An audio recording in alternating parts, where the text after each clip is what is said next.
Ayan po yun mga kapatid. Ayan po yung 19 million pesos palang pinagawa nitong si Joel Chua. Ayan mga kapatid, sa pedestrian lane. Nakikita naman po natin. Ayan, ngayon pinatibag nga ni Mayor Isko. Tapos ngayon itong Joel Chua na to, wala daw problema sa Korte Suprema ang complaint laban kay VP Sara sa kanyang impeachment. Pero ang malaking katanungan dyan, 19 million pesos. Ganyan ba? Ganyan dapat ang kapupuntahan na sinayang ang kaban ng bayan.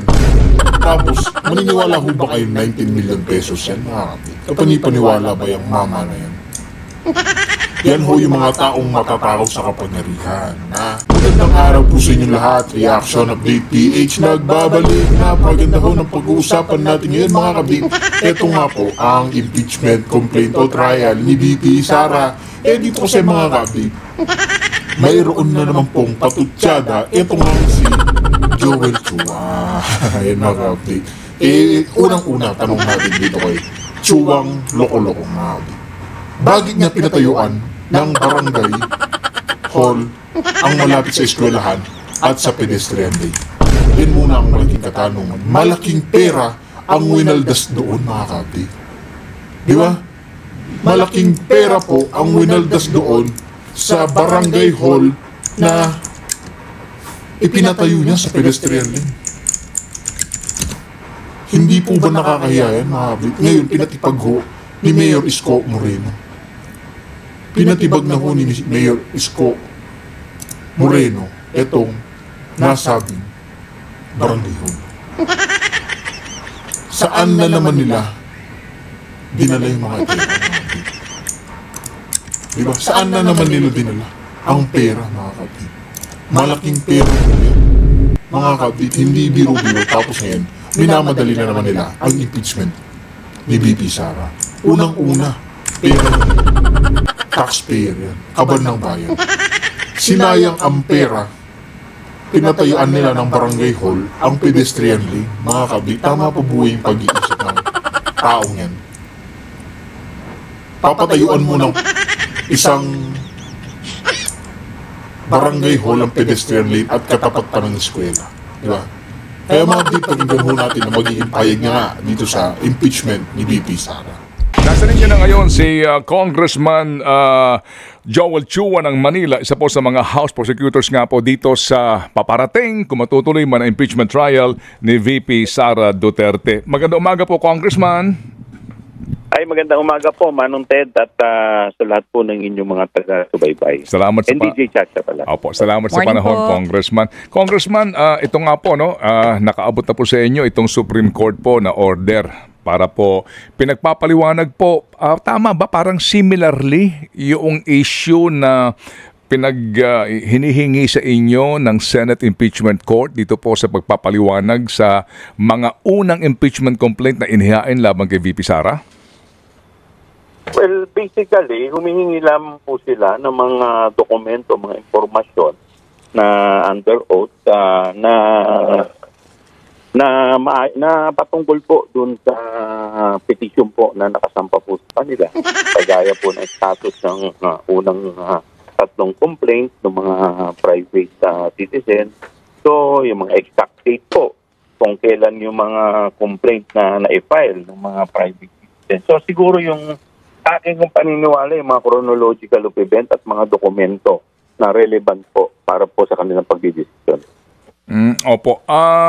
Congressman, yung pong mga hinihingi na yan ng mga petsa, doon sa paghahain ng impeachment, mga kasi apat nga po ito, yun hong mga bagay na yon, hindi ba ho nakababahala sa punto ng mukhang may nasisilip? Ayan po yun mga kapatid. Ayan po yung 19 million pesos palang pinagawa nitong si Joel Chua. Ayan mga kapatid, sa pedestrian lane. Nakikita naman po natin. Ayan, ngayon pinatibag nga ni Mayor Isko. Tapos ngayon itong Joel Chua na to, wala daw problema sa Korte Suprema ang complaint laban kay VP Sara sa kanyang impeachment. Pero ang malaking katanungan dyan, 19 million pesos. Ganyan ba? Ganyan dapat ang kapupuntahan, mga kabit. Sinayang ang kaban ng bayan. Tapos, maniniwala ho ba kayo 19 million pesos yan, mga kabit? Kapanipaniwala ba yung mama na yan? Yan ho yung mga taong matatakaw sa kapangyarihan, na mga kabit. Tapos, madali na madali sa impeachment ni BP Sara, pero yung mga ginagawa nila sa bayan nila, ano ba? Bulsa-bulsa, di ba mga kabit? Pakinggan po natin si Ed Pailon, mga kabit. Sa akin po, wala naman po kung nakikitang kabahala. Ito ay siguro parte lamang ng proseso para makapag-desisyon po ng maayos ang ating mga maestrado, dahil ito po ay mga impormasyon na siyempre magbabase po sa petisyon po na isinampa po sa kanila. Opo. Kasi nga yung status daw nung first 3 complaints filed by private citizen. So, Congressman, sino po ang sasagot po dito officially po sa petition na ito na itong order na ito ng Supreme Court?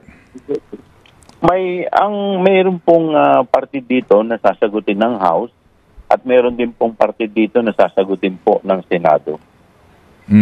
Opo. And then sa House po, House lang ho ba ito o katuwang po ninyo ang tanggapan po ng Solicitor General? Ang pagkakaalam ko po kasi yung sa amin po sa House po ito mismo ibinigay eh. So ito po mga dokumentong to ay ang tanging makakasagot dito ay ang House po. Opo. At dito po sir sa isyong ito, I hope you don't mind me asking kasi ang pinag-uusapan nga po dito ay yung pong inihain na una ng mga impeachment complaint.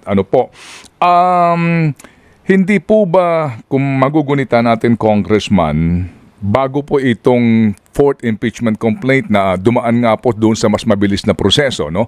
Yung kinakailangan pong 2/3 po lamang ng boto, kaya po naidiretso na po ito as articles of impeachment, hindi na po dumaan sa hearing ng Committee on Justice kasi nga po ito na po yung kumbaga fastest mode na legal naman.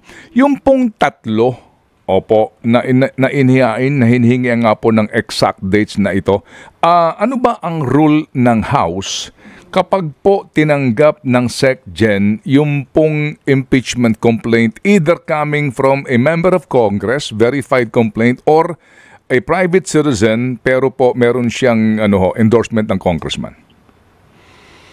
Ang rule po kasi dyan, kailangan within 10 session days may transmit po ito or may refer po ito sa proper committee. Kasi po, ang issue po kasi dito ay yung tinatawag po natin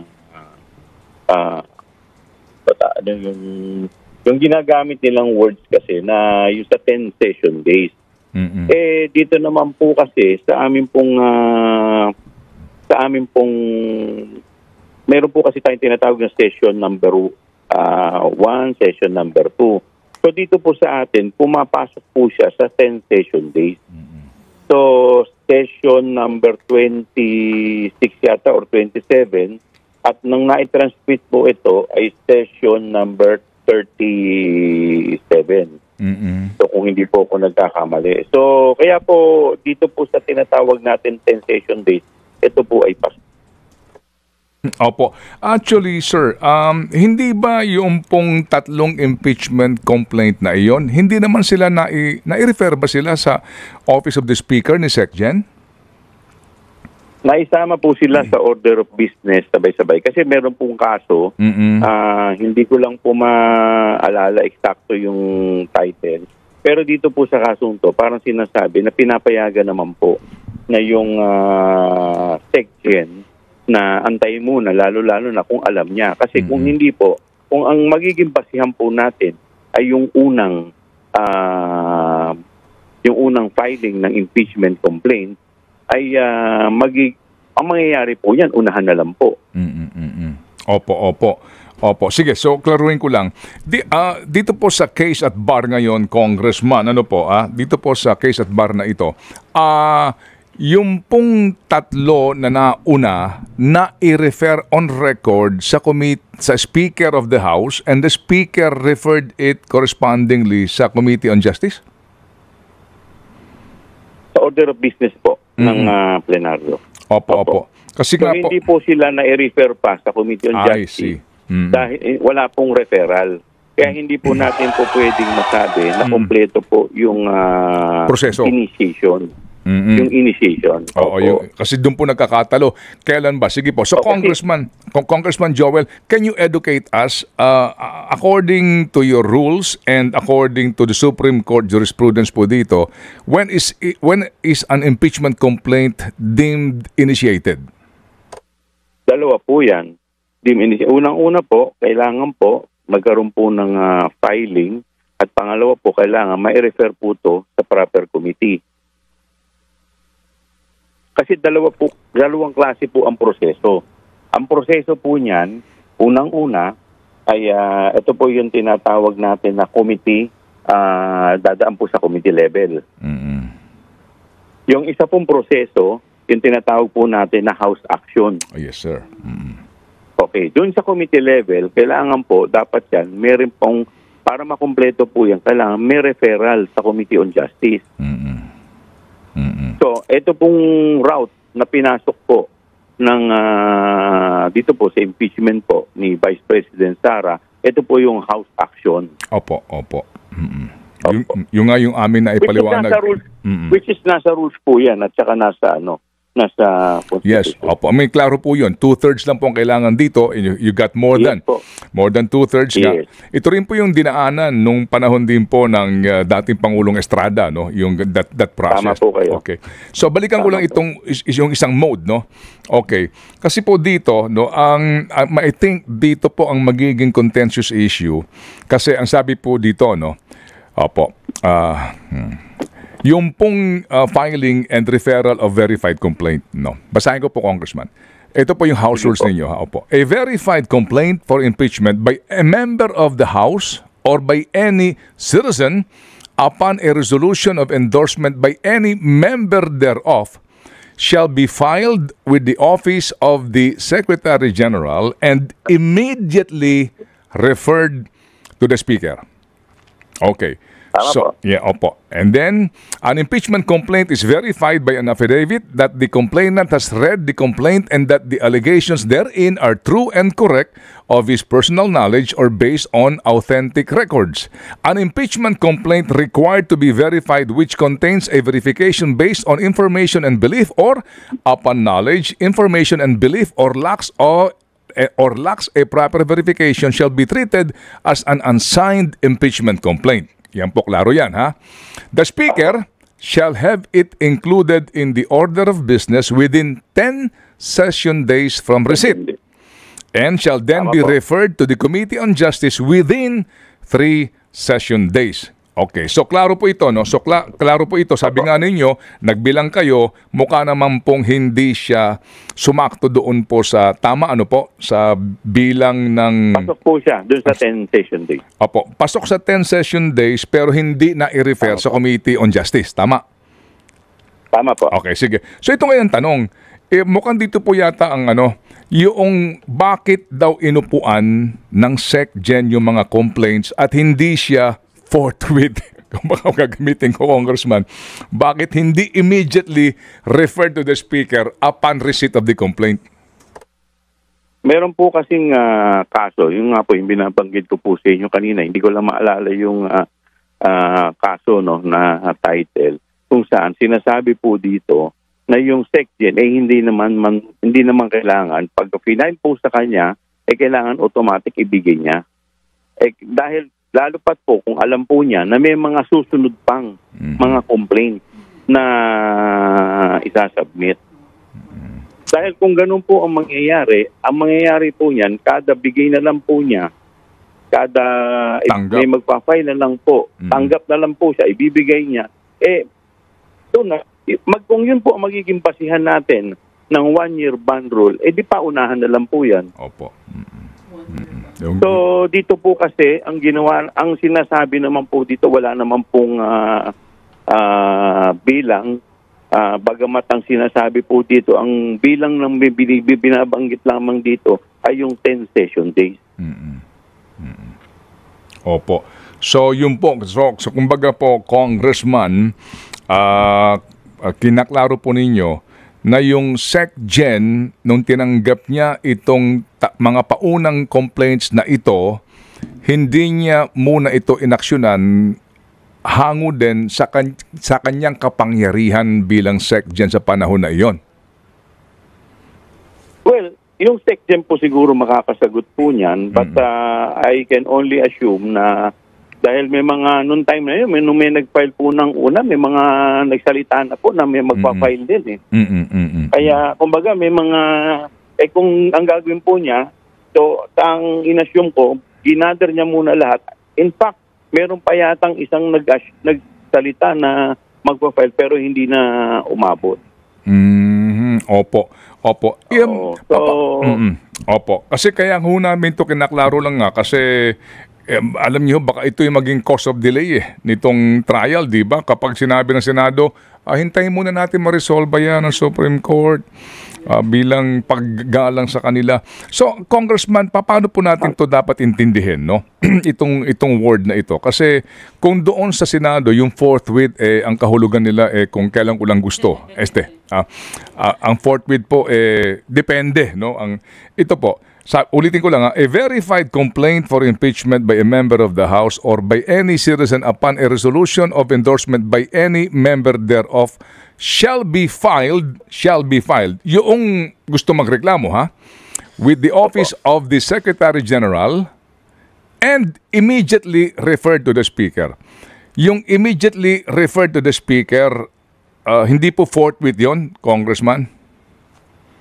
Well, pwede po nating sabihin forthwith, pero siyempre kung may mga nagsabi nga po sa kanila na maghahabol din, na magpa-file din. So, ito naman po ay as long as hindi ka lumalabag doon sa 10 session days. Opo. So, ang bottom line pa rin dito, Congressman, hindi yung actual na aksyon ng SecGen upon receipt, kasi sabi nga ninyo, ang logic dyan, kung ganyan, kung ako yung impeachable official, oy, kaibigan ko, file ka sa akin ng impeachment, kahit na walang pasiyan. Para on record, meron na ako, so meron na akong 1-year ban, di ba? Ganun po lalabas doon. Ganun na lang po ang gagawin natin. Every 1 year, may magpapile para magamit yung 1-year ban. Opo. So nangangahulugan, Congressman Joel, ito magiging depensa nyo sa Senado, sa Supreme Court dito kung sakasakali sa inyong pagsagot dito sa inyong, kasi baka doon kayo tumbukin yung bakit kasi inupuan niya ng SecGen, hindi ka agad inhihain sa Office of the Speaker para sa kanyang kaukulang referral? Maliwanag naman po kasi yung nasa rules Ang batayan po ang sukatan po ng araw ay yung 10 session days So, wala naman dapat yung una At in fact, meron nga pong kagaya po ng kagaya po ng binabanggit po, Congressman, napuputol. Opo. Go ahead, sir. Go ahead po. Meron pong decided case ang Supreme Court at maliwanag dito na sinasabi nga po na hindi naman ibig sabihin ay pag nakatanggap ang SecGen, kailangan immediately dalhin niya na agad doon. Kung hindi kailangan, lalo na kung may nalalaman po siya na meron pa pong iba, pwede po niyang i-gather muna. Ito ho ba yung Francisco versus House? Yung Francisco po, ang pagkakaalam ko po, ang issue po dyan yung sa transmit, yung initiate. Yan po ang nagdesisyon, yan po ang nagsabi na yung word initiate, ibig sabihin filing at saka referral. So makikita po ninyo yan, nandiyan po yung Francisco, sinite po yan dun sa rules. Nasa footnote po yan sa baba. Opo. Ito nga din po nga kasi yung pinanggagalingan nga kasi sa kasong ito ni David may pangalawang impeachment complaint. Ito ho yun Ito yung pinagmulan po ng kasong ito tungkol doon sa Judicial Development Fund during that time. Anyway, sige po. So Congressman Joel, kumusta po kayo sa prosecution team? Kayo ba'y meron na hubang mga karampatang mga ebidensya na nakakalap ngayon para po sa kung sakasakali matuloy na nga po ang trial? Tuloy-tuloy pa rin po yung aming paghahanda at yung mga ebidensya naman po nandiyan lang lamang po. Basta't kami po ay nandito at inaantay po namin na patuloy na po ito dahil maliwanag naman po sabi sa ating salitang batas na once ang articles of impeachment ay maitransmit na po sa Senado, ang dapat po ay mag-proceed po ang trial. Yun ho bang team of natin sa prosecutors, ano na ho ba? Kumpirmado na ho ba yung election dito pag nagsimula na kayo ng inyong 20th Congress ni former Senator De Lima at Chel Jokno? Si Senator De Lima at saka si Congresswoman De Lima at saka si Congressman Jokno ay hindi pa po na ibabasa kasi kailangan basahin pa po ito at pagbotohan sa plenaryo. But insofar as yung iba po, yung siyam na natitira, hindi naman hanggat hindi po nare-rescind yung amin, authority ay magtutuloy. But siyempre, mas maganda kung babasahin din ulit. Opo. Para mas matatag po. But you will pose no objection, Congressman Chua, for the inclusion of Attorney Chel and Attorney De Lima? Yes po, dahil malaki rin po ang karanasan ng dalawang to pagdating po sa legal practice. Okay, very good. Sige, so ito. Kong, mabanggit ko lang din ito pong binanggit ni Senator Leila De Lima, no? Tungkol po dito sa hinihingi po ng Supreme Court sa Kamara. Posible bang magamit nga ito talaga ng Senado para po mas, kumbaga, upuan pa ito pong impeachment ni VP Sara? At kung sakaling ganun man po yung mangyari, ano po ang plano ng Kamara dito? Ako po kasi naniniwala hanggat wala pong TRO na nilalabas ng Korte Suprema pagdating po sa impeachment, dapat po ito magtuloy-tuloy. Dahil kagaya nga po ng binanggit ko, nakalagay po sa ating saligang batas na dapat once na i-transmit na ang articles of impeachment, dapat mag-proceed na po ang trial. Unless and until naglabas po ng TRO ang Supreme Court or naglabas ng desisyon na kami ay ang Senado ay walang jurisdiction, sa akin pong paniniwala, dapat tuloy-tuloy lamang po ito. Pero, Kong, let's not forget, yun nga pong meaning ng fourth with na bali ng Senado. Ito pa po kaya na ngayon may hinihingi ang Supreme Court sa inyo. So, kayo naniniwala pa rin, hanggat walang TRO, dapat hindi ipagpaliban ito pong impeachment. Tama po kayo. Kahit po ganon ang ginawa ng Senado, dun po sa, kumbaga, yung fourth with, malinaw na nga kung ano ibig sabihin. Pero dito, hindi po kayo talaga nangangamba? Baka mas lalo po ito magpa-delay sa impeachment? Alam po ninyo, ang taong bayan naman, nakikita naman Kaya nga po, napakalaki po ng papel po ng kagaya po ninyo na ito ay mapakita sa taong bayan. Kasi po, sa amin pong paniniwala, ito po ay constitutional mandate namin pare-parehas. Now, with all due respect, ating mga senador, senator judges, siyempre kami naman po ginagalang din po namin sila. Pero sana po ay sundin lamang po natin kung ano po ang nasa saligang batas. Oo. Kung last na lang po na tanong, sa Senado, maugong po yung pangalan ni Senator Tito Soto at Senate President Cheese Escudero ngayon na posible pong maglaban dito sa Senate presidency. Diyan po ba sa House, solido pa rin po ang suporta ng mga congressmen natin kay House Speaker Martin Romualdez? Opo. Dito po sa House, solid pa rin po ang suporta kay House Speaker Romualdez. Walang pagbabago po dun sa nauna ng balita? Wala pong pagbabago. Ba't gusto mo magbago? Hindi, tinatanong ko kasi alam mo na hindi pa cast on stone yan hanggat di nagbubukas yung 20th Congress, hindi ba? Oo. Napangiti mo si Congressman Chua. Congressman, salamat. Salamat, Congressman, sa inyo pong panahon. At kami po aantabay nga dito kasi ito po'y issue na napaka-importante.